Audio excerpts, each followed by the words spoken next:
Can we touch on the squad first of all? Obviously, Mikolaj Ledski's back in the 21. Does he come back into the 17 this week? Yep. How much of a boost is that? How much have you missed him, do you think? Oh, we've certainly missed him because of his, he's a very good player and he's a big minutes front rower. But the two starting front rows have done a good job.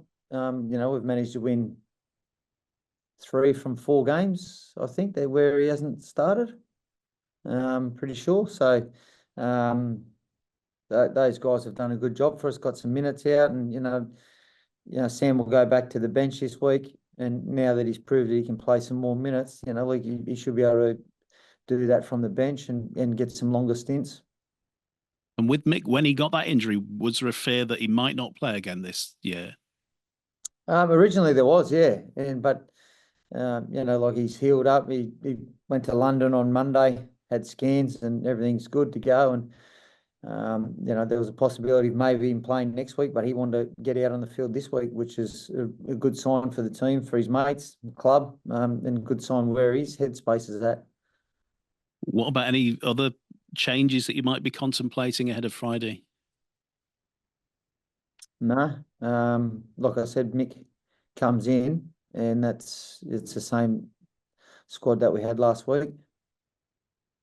How important is that continuity, given where you are and what you need over the next few games?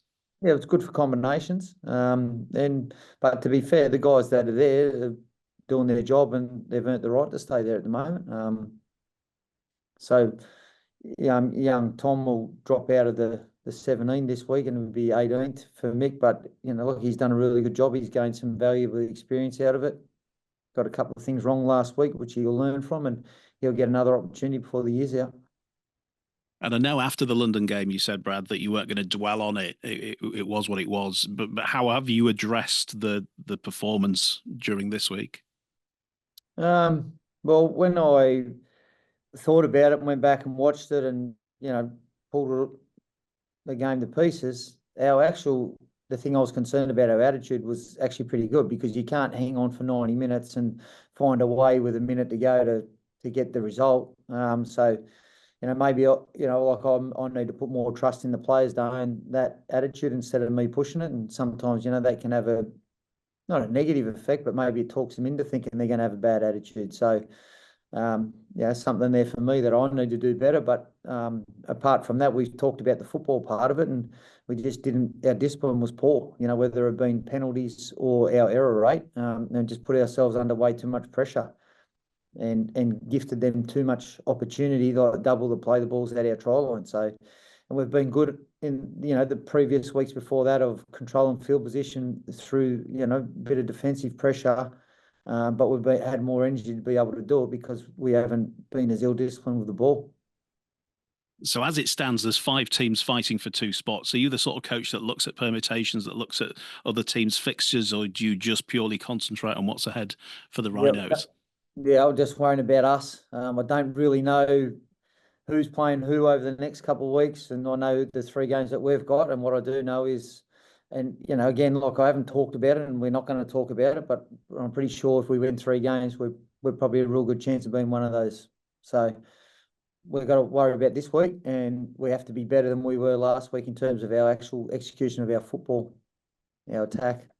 And do you think, Brad, you're going to have to win all 3 games?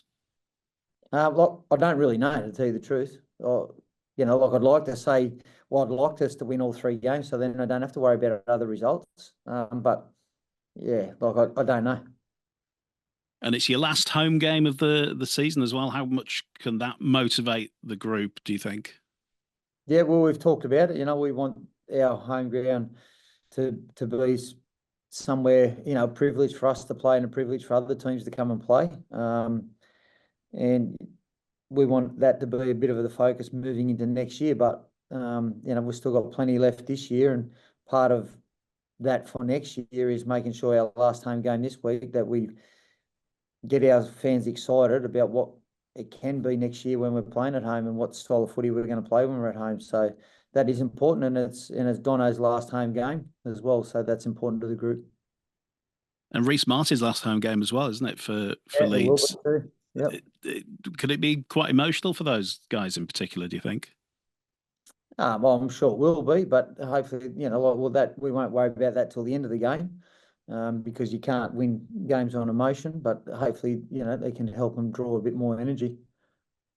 And when you're selecting the side, people will say there's no sentiment in sport, but to be able to give someone like James Donaldson that one last opportunity to play at Headingley, does that enter your mind at all ahead of this game?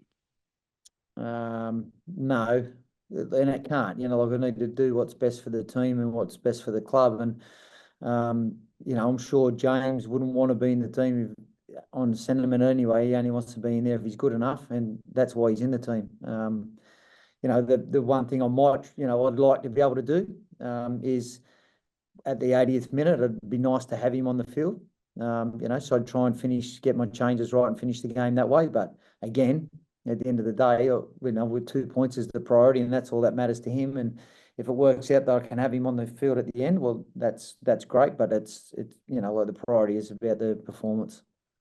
What's your appraisal of Hull FC? What do you think you'll get from them on Friday then? No, they shift the ball. Well, it doesn't matter what tackle count is. They'll move the football, and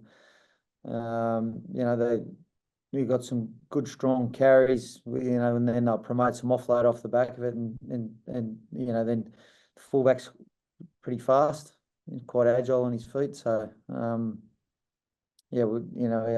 tackle is going to be really important for us this week. Just a few from me. Sam Burgess was quite vocal last week about the red card that was given against Paul Vaughan. I just wondered about your general feeling about not so much the standard of officiating, but the way that the game is refereed and the rules and interpretations over in the Super League, because they are a fair bit different to how they are in the NRL.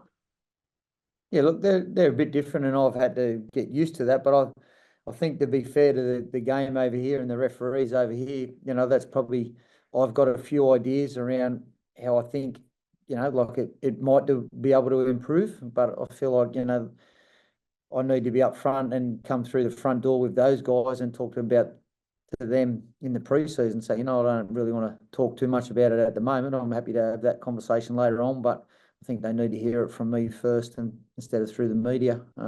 But there is some areas I feel like we can help improve the game, which will improve the standard of the game, and it'll get more people wanting to view the game, which then it'll generate more money for the game. Sam mentioned that players were being told to stay down, and it has been like a discussion point in the competition for most of the year with the video refs at every game. There's more analysis on every tackle. I don't know if it's something that you experience in the NRL, but would it be a concern for you if the notion of players being encouraged to stay down? Well, I'm not sure if that is, like I don't know what other teams are doing. I can 100% categorically confirm to you that I've never spoke to it about this group since I've been here about staying down. And if anything, we only talk about our discipline and what we can do about to avoid the penalty. It hasn't been. I haven't heard these group of players actually talk about that staying down deliberately either. So I don't know if that's happening. But what I do know is it doesn't happen. It's not happening here. Just on your own side, you've obviously been in situations like this before where you're chasing to make the finals, and there's a certain mentality that you need. Are you pleased with sort of where the squad's at in terms of frame of mind, state of mind to attack these last 3 games and do what you need to do? Yep, I am, and I've got full confidence in them. And like I said, our footy wasn't fantastic on the weekend, but the team that we were playing had lots of reasons to play. It was their last home game. They were trying to make sure they didn't finish at, they're not down the bottom of the table, and they had a real crack at us and played some good football. And we were able to come out on top. We were able to find a way to win. And so, we know we got probably maybe a touch lucky, but you got to create your luck as well. And we were given a bit of a lifeline last week, and we're still alive. So we're going to make the most of that opportunity. Just finally from me, obviously last week you were expected to win. This week you'll be expected to win given Hull's form. The next 2 weeks away at first and second, you'll probably go in as underdogs. In situations like this, are these games almost trickier in the sense of managing the expectation and everything than the next couple of weeks where you go in with a slightly different perception around the game? Oh, look, I said, openly, I feel like I got something wrong last week. I over-focused on our attitude, worrying about that might have been a problem, but preempting that, didn't help us because I had less focus on around the style of footy and, the footy that we wanted to play, or the messaging wasn't as strong around that. And all I've focused on this week it's not about who we're playing or what position they sit on the table. It's about what we want to get out of our games and how we want to perform. And we didn't do that last week. And that's the priority for us this week. And, and then what happens the weeks after that and who we're playing or where they sit, it doesn't really matter because it's important that we got a certain style of footy we're trying to play and be disciplined with. And it's, we've got to try and get that on every week. Yeah, you were credited with an interest in Jordan Rapana recently. Is he a player you were in for? I think has he signed at Hull FC, I heard? Yeah. Is he signed there, yeah. Is he someone you approached and had conversations about or with?